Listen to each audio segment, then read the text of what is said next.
Bella a tutti ragazzi, qui sono con Fabi Pietro 7 e con Fabi Francesco 8. Il tempo che aggiustiamo la telecamera perché l'ho messa troppo sotto. Un attimino. Bella a tutti ragazzi. Un attimo. Ok. E oggi faremo Happy Wheels in realtà. Che cosa? Happy Wheels in realtà.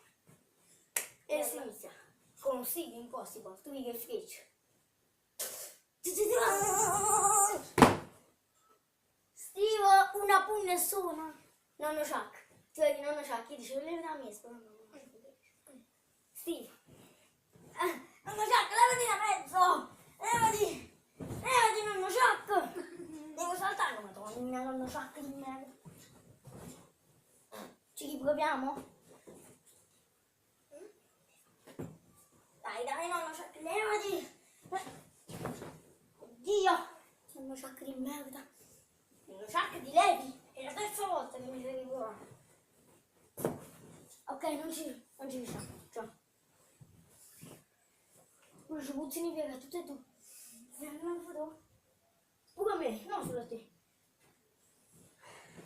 Ok ragazzi, faremo un altro Impossible. Io Steve. E lui il secondo Steve.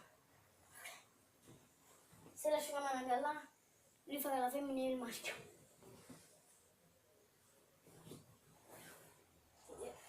Tiro!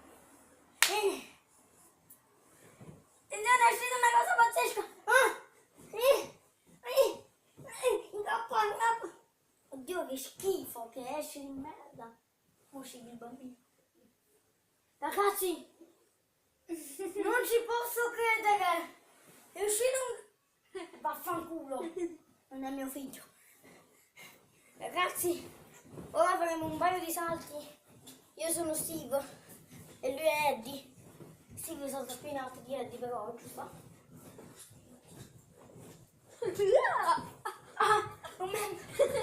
Sì, Impossible 99,9%.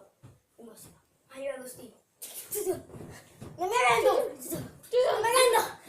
mi arrendo! Una freccia in culo! Ciao a tutti ragazzi, sono Fabio Pietro 7 al prossimo vlog, se vi è piaciuto